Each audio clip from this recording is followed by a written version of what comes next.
Hello everyone, this is James Odle, Alphaspecter with Sorta My Podcast.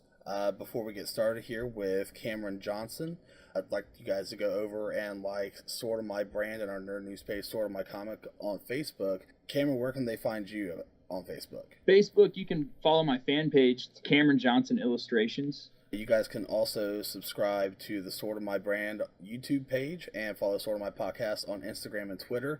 You've got an Instagram as well, right? That's right. It's the same thing as well. You have a website where they can order stuff and contact you at as well, right?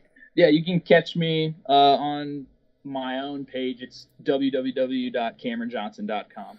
So you just recently joined up with Broken Icon, right? I just signed with them a few months back.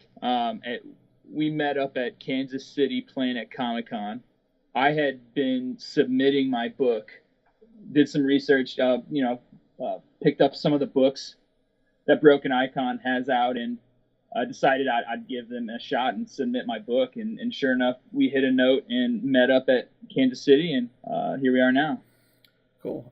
Just looking over some of the art, it looks like it's going to be really kind of a gritty looking book, just by the name itself. Can you give us any kind of info, like pre-release info about the book itself? Absolutely. So Bonecheck is a 100-page horror graphic novel. There's comedy elements, there's action elements, but essentially, what I'm interested in is horror.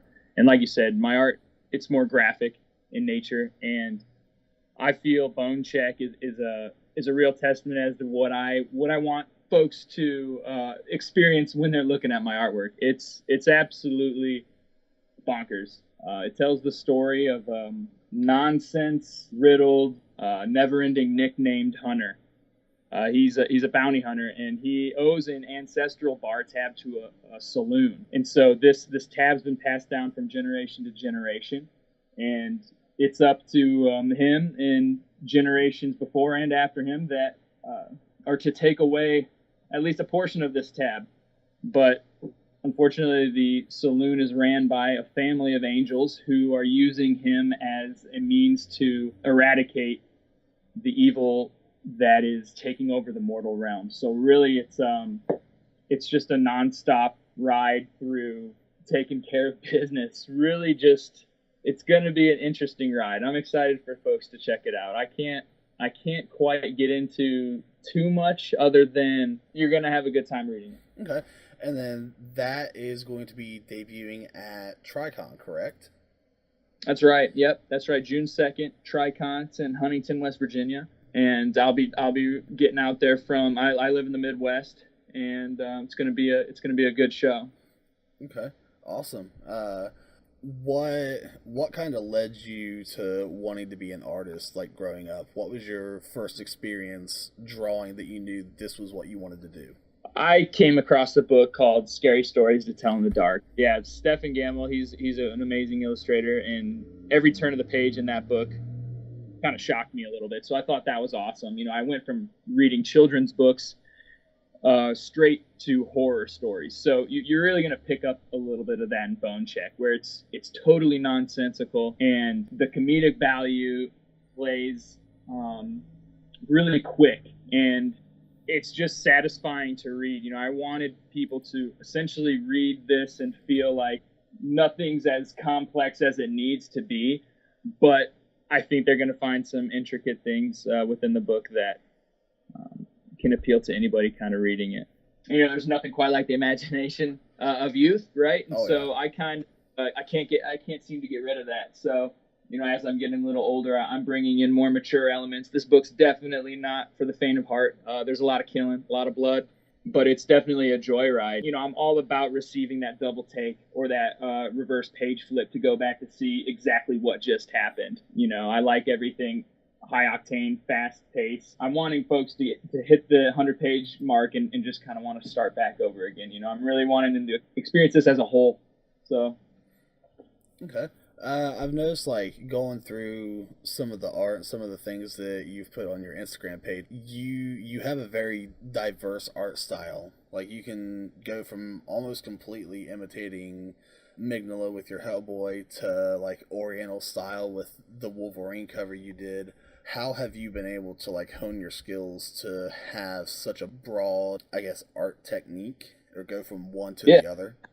Sure. Well, being kind of a traditional freelance illustrator, I've picked up jobs since I started doing books where I was needing to draw something specific. So I'd have to use my memory or use what would make a certain image appeal to a certain client or person. I would always combine elements of making things good, but then also making things look good in my eyes alone, right? So being able to capture different styles, it really just comes with doing it. Can't remember a day that's gone by that I haven't drawn something, to be honest, whether it's sketching something small or painting something big. It's having a passion for it and wanting to do it every day. I mean, I love it. Specifically with the examples you brought up, I do a lot of ink drawings.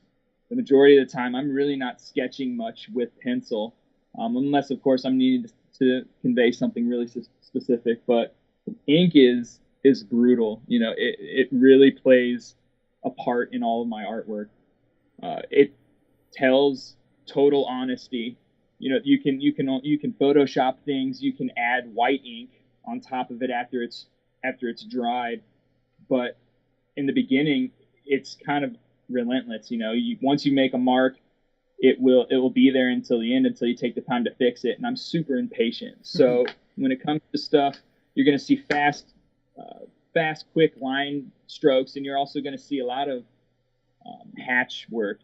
And like you said, in that samurai or the Wolverine piece you saw, that's me just being seriously impatient and wanting to fill space with hatching, because I can barely sit still most of the time when I'm drawing. It kind of puts me in the zone. So, like, seeing all of these different sketch covers through different publishers and just all of the different characters and everything that you've drawn, do you have any, like, aspirations to work for, say, the big two, or, like, try to get yourself onto a Batman book or a Spider-Man book or something? Is that something that you think that you would ever want to do?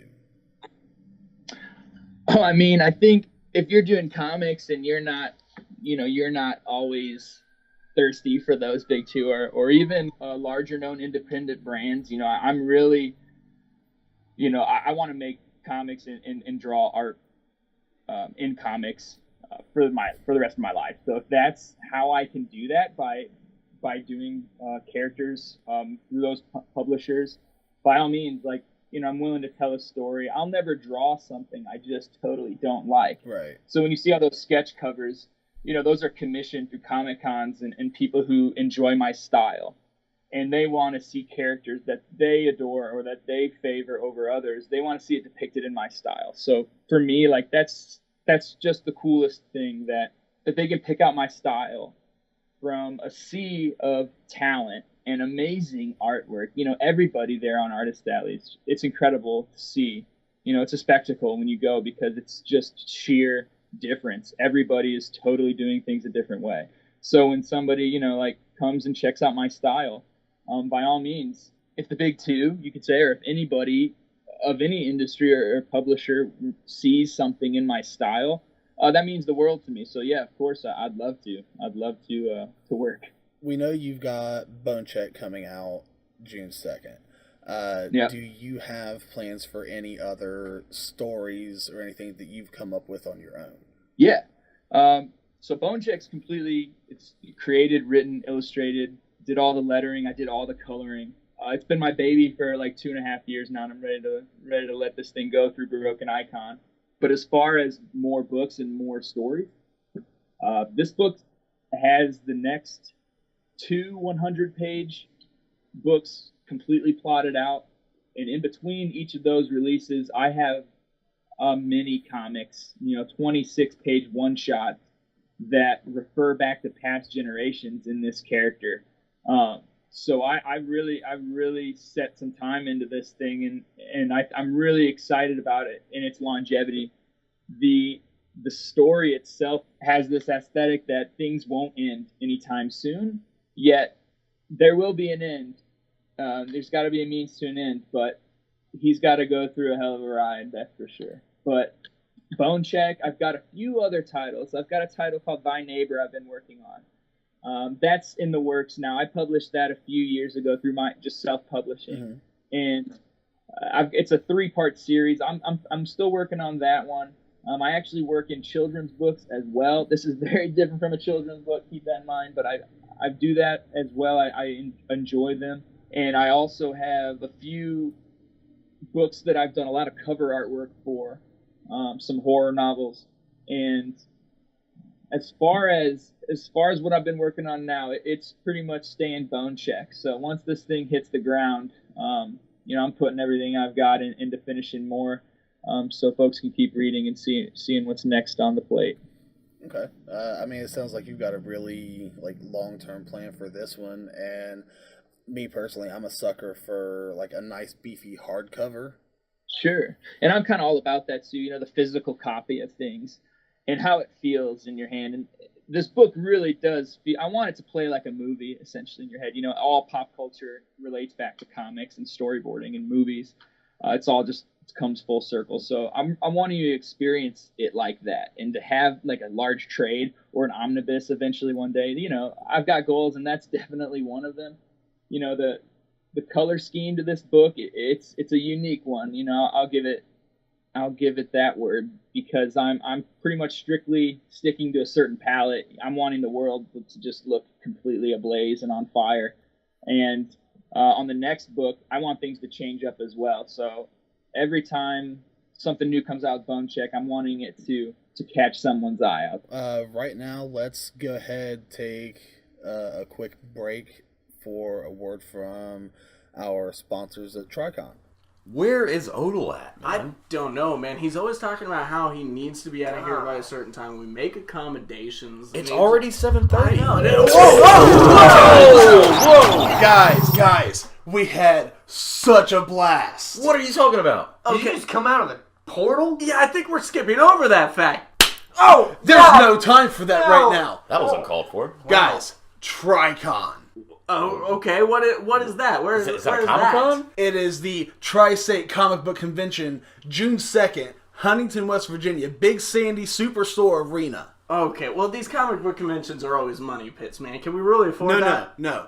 This one is only $10 for admission. Kids under 10, get in free. Wow. Yeah. But is it, okay, that cheap? It's got to be just boxes of comics as far as the eye can see. Nothing really worth seeing. No. We've got vendors, we've got artists, we've got some pretty stellar media guests. Whoa. There's going to be a cosplay contest. The winner just... Who was it? You got to be there to find out. Well, let's get our tickets right now, then. Come on, guys. Let's jump in the time warp. Alright, guys. We're back from our quick break. So, Cameron, we were talking a little bit earlier on in the interview about Bonecheck and some of the art style in it and the color schemes and all that. Sure. But what can you kind of tell us, story and plot wise, or about the character and what he's going to be going through?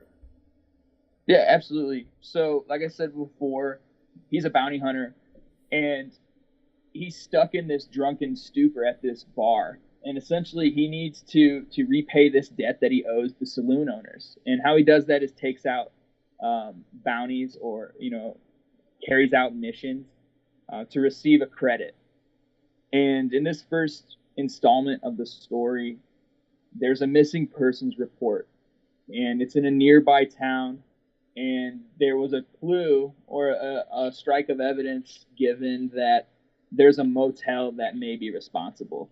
So he uses a character who owes a similar debt named Fitz. He's a taxi service. And so the dynamic duo, you could say, travel to this motel in order to do a little bit of investigation. And as you'll see in the story, things pick up pretty quickly, and he decides to take care of business slightly violently. What are some of the artists that like you've always looked up to and that you've gotten like some of your inspiration from and then kind of turned it into your own? Man, I can name so many, but there's those in my head who I can't quite forget. You know, like you said, I grew up reading their work and viewing their imagery that they've been giving to the world. And some of the names that are coming up to my head here, let's see, we have Stephen Gamble, of course, with Scary Stories to Tell in the Dark. Jim Mafood. Jim Mafood's awesome. His just confidence in all of his line work, it's just something else. I can't quite express how much I enjoy all of this stuff. Ben Templesmith, always been a fan of his work. Just his line work as well and his editing style. He's got some quick wit as well. I enjoy some of his independent works. Jason Sean Alexander, he's on the new Spawn. Okay. His paintings are incredible. I mean, I really aspire to work large like that and to start doing a lot more paintings. And I think that I'm going to develop into working larger. But for him, I mean, I just look up to him and all that. And his aesthetic is pretty great. I also... I'm a big fan. Todd McFarlane, of course. Yeah. Just the legend, the classic. You're going to see right away, after I've said all these names, you're going to see this come out in all my work. You know, I mean, I've always been a fan of Spawn. Yeah, that's like looking at some of this, like, I kept thinking to myself, man, he would draw a wicked Spawn.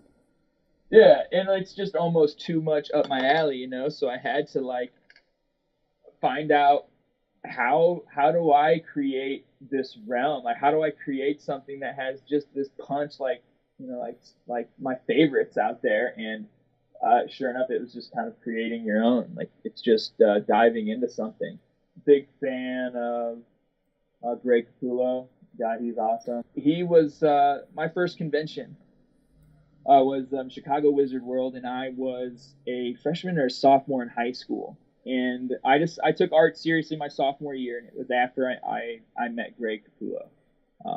I brought my first issue of Spawn that he worked in right to his table. Almost got my ass ran over by Stan Lee and his guards, of course. But, you know, he signed my books, and I walked to Artist Alley there, and that right there is when I decided this is what I'm going to do. This is what I need to do.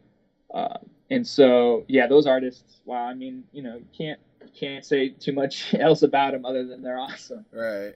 So you mentioned you've done some work for children's books. Yeah. Kind of looking at your style and everything, that kind of took me back a little bit. It's like, so can you kind of elaborate on that a little bit? Sure. And I'm always worrying when I'm talking to folks. As soon as they hear children's book, they're thinking, like, what is this guy hiding within these youthful pages? You know? Well, to be honest, I have a soft side as well, right? I mean, it's totally two different radical views. Grew up with children's books, and then as soon as I got my hands on a horror movie or stayed up too late and caught something on Sci-Fi Channel, I was hooked. So I jumped right from children's books directly into, you know, rated R content. My folks, God bless them, I don't wanna let them down, but, you know, I found my own way to kind of bend some of the rules and take in some of this content. But I'm sure they'd you know, they're proud. They're still happy that I'm working at least. But though it may be in some violent stuff, but yeah, children's books. There's nothing better than illustrating something that not only readers enjoy, but youthful readers enjoy. You know, it's important to build a structure young, and if through imagery and something that they remember one day brings upon a good move on their end, what more could you really ask for in creating books? You know, it's all for entertainment, of course, but if you could teach a lesson as well, I mean, that's what it's all about. Awesome. Yeah, I'm actually a father of 3 girls, 7, 3, and 1. So, like, I heard you talk about children's books. It's like really kind of piqued my interest, both for them and for me at the same time. You know, read them a story at night. They can look at the art and enjoy the art and the story, I can enjoy the same. So, Sure. talking about like the children's books and all that, where can those be found at? Like, is there a place to order them or anything like that? Yeah, I have a series of horror books that I'm probably most well known for. It's called Rabbit in Red. It's by Joe Shinakis. Mm-hmm. And those books are worldwide. You can find those in Barnes & Noble, Amazon. And then as far as children's books go, I have one that is in the Barnes & Noble and Amazon circuit. And the others were self-published. And the authors who hired me to do the artwork are selling them, or they're prepping the means to distribute. One of them I know he's big into charity, and he's working things out for the books actually to be donated. So that was really cool. But as far as purchasing some of the children's books, you gotta kind of find me at a convention, or you search my name. My name's spelled without an E too. Sometimes that throws people off guard, but if you search that in Barnes & Noble or on Google in children's books, some of my books will pop up. But the authors as well for the children's books, her name's Molly Whalen, Whalen, Mm-hmm. and Zach Williams. He was the author to a couple of my other books. And he's the one who's doing things for charity now, so it might be kind of hard to find his book. But he's under a publisher called Little Truth. It's definitely a sweet little independent publisher, but Okay. I wish I had some solid information. Like, yeah, go to this link, click this. But really, I mean, I'm still kind of stepping my way into the industry. That's kind of why I'm so excited for Broken Icon, because it's a smaller independent publisher, but the group of guys are solid in it, and they move around to conventions a lot. I'm have some dreams for some distribution eventually, and things to start popping. But I think now's the right time to get in with these guys. And Bonecheck's it's a nutty independent story, and I think it's right up their alley. So. Oh yeah, especially seeing some of their other work and some of the stuff Nick's done with them and all that. Like, it's gonna fit perfectly with the motif they've got going on. So what other kinds of work have you done, like outside of like the children's books, the art and Bonecheck and everything you're doing now? See, so I've been working on Bonecheck for the last 2.5 years. That's since I started doing Comic Cons. And this is the big one. This is the one I put a lot of heart into. But as far as other artwork that I've done, I'm trained slightly traditionally, by meaning of I kind of bailed on the fine art scene. I did gallery work. I've done large scale paintings, acrylic paintings. Recently, there's a Batman on my website or on my Instagram that looks like the rest of my works, but I actually did it on a 3x4 foot paint on a canvas, all in inks and acrylic inks. So as far as other work, done a little bit of writing beyond Bonecheck. I've done some children's book writing. I've done some of my own short story comics, some short and quirky poetry that I've done some illustration work too.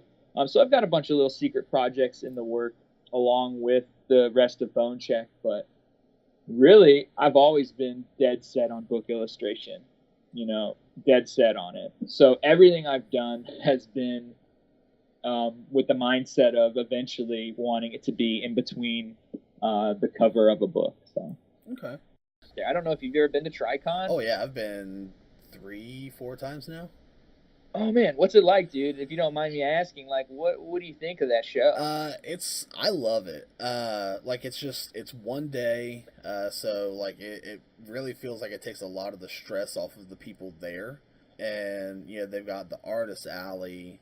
I mean, there's plenty of vendors, and like one of the cool things about it though is that they are a comic book convention. Like, they don't bring in a bunch of like TV show people or Power Rangers or wrestlers or Right. Like, they usually have, I think, one wrestler sometimes, but it's usually because they have some kind of tie to the comic book industry. So like, they're all about the comics, and then like they've always put on a good show.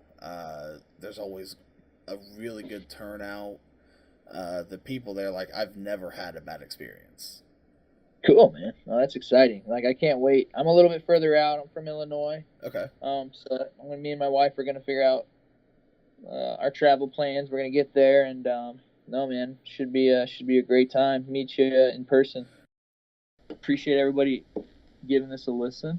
As far as more information, you can check me out on Instagram at Camron Johnson Illustrations. My website's just CamronJohnson.com.